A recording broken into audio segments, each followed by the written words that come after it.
Поле у маленького поселка, затерянного среди холмов среднерусской возвышенности. Теперь оно известно миллионам жителей планеты как место одного из самых крупных танковых сражений Второй мировой войны. За один день на полях у Прохоровки смерть собрала урожай из 1000 солдат. Сейчас здесь разрастаются поля пшеницы и ржи, но в 1943 году здесь негде было укрыться от немецких танков.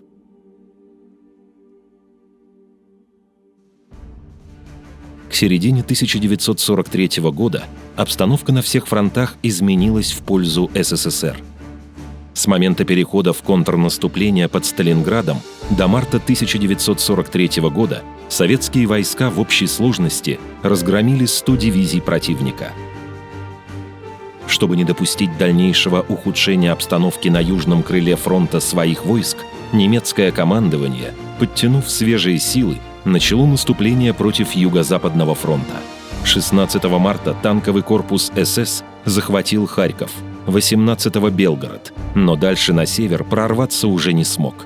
С этого момента положение на Курской дуге стабилизировалось. Обе стороны готовились к решающей схватке. Немецкое командование принимает решение провести наступательную операцию под кодовым названием «Цитадель» и мощными ударами с севера из района Орла и с юга из района Белгорода в направлении на Курск окружить и уничтожить крупные силы советской армии. Для атаки у немецкого командования было 900 тысяч солдат и офицеров, 10 тысяч орудий и 2700 танков. Предполагалось начать операцию «Цитадель» в середине мая. Гитлер был уверен, что многочисленность его армии и внезапность атаки приведут немцев к победе. Однако операция «Цитадель» была отложена более чем на 2 месяца, пока не было произведено достаточное число боевых машин, в частности танков «Тигр» и «Пантера», что дало возможность советским войскам подготовиться к битве.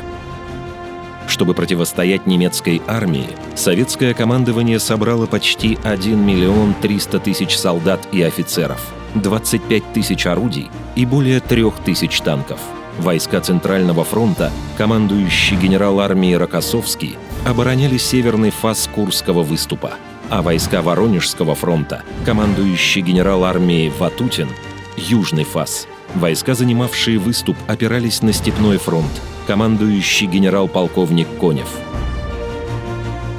К началу лета 1943 года советские войска сосредоточили танковые и противотанковые подразделения на наиболее опасных направлениях, положили более 400 тысяч мин и выкопали более 10 тысяч километров траншей. Наконец, они были готовы к немецкой атаке, которая началась ранним утром 5 июля 1943 года. На протяжении недели Курская битва становилась все яростнее.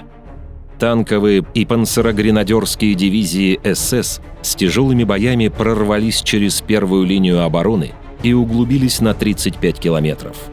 Схватка у Прохоровки должна была стать кульминацией этих кровавых сражений. В районе Прохоровки немцы собрали все свои танковые соединения, которые у них остались после жесточайших боев, и хотели в этом месте сделать прорыв так, как они сделали под Сталинградом. А мы-то выстояли. 2 дня мы стояли. 10 и 11 июля мы стояли без единого танка. У нас были только противотанковые ружья и гранаты. —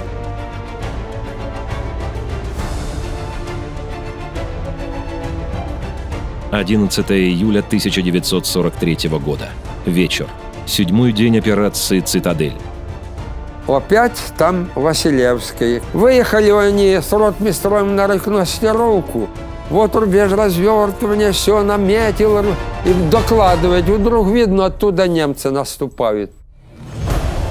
Идет. Лавина целая идет. Вскоре должна была начаться одна из самых крупных танковых битв в истории. Вы знаете, самые мучительные ожидания – это когда идет артподготовка, и нам нужно потом идти в бой. Так вот, скорее бы, ну что они тянут? 8 часов 30 минут, 12 июля.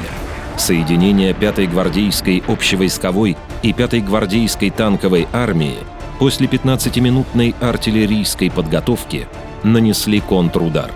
Бронированные лавины двинулись навстречу друг другу.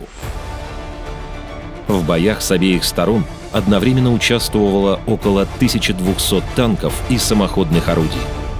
Крупнейшее в истории встречное танковое сражение развернулось на поле под Прохоровкой между железной дорогой и излученной реки Псел. Вот они идут, одни и другие.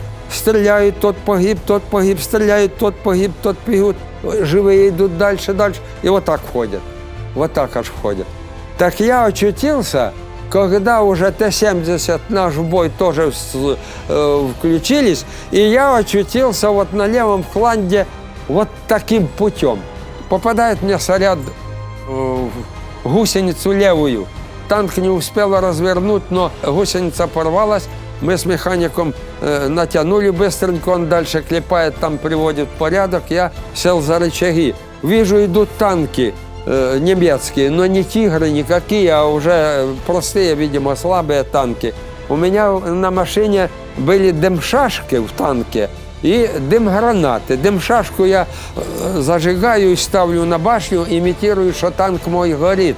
Дым-шашку вперед одну другую, а сам наблюдаю в эту щель, что мне впереди. А танки идут и идут. Значит, ближе подошли. Я делаю 3 выстрела один за другим и 3 немецких танка уничтожаю. Бой был просто ужасающий. От выстрелов в упор взрывались танки, лопалась броня. Потери гусеничных боевых машин были огромными с обеих сторон. Есть там знаменитая высота 226,6, поле Шпетного, на которой дивизия наша потеряла 82% личного состава. Но мы выстояли там, немцы-то не прошли. К концу дня, после 11 часов кровавого сражения, ни одна из сторон не завоевала ни клочка земли. Поля Прохоровки были усеяны горящими остовами танков.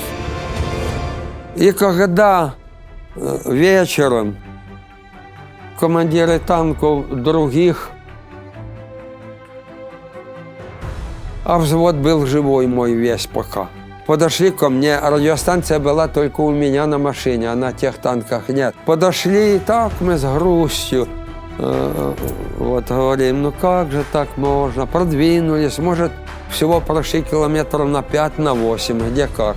И все это там застопорилось. Вдруг по радио передача, а я в шлемофон не снимал радио, приказано передать обращение ротмистрова, командарма, ко всем людям, бойцам. Он говорит: танкисты, вы совершили чудеса, вы остановили немецкого зверя. И только после этого мы ожили.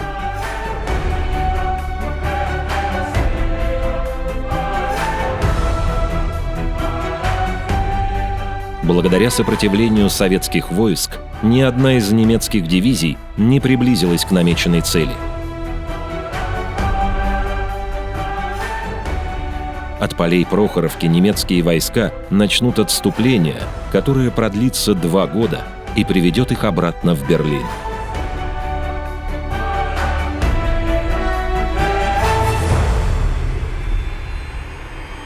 В истории есть события, которые кардинальным образом изменили жизнь миллионов людей и оставили неизгладимый след в памяти. Именно таким событием стала битва под Прохоровкой.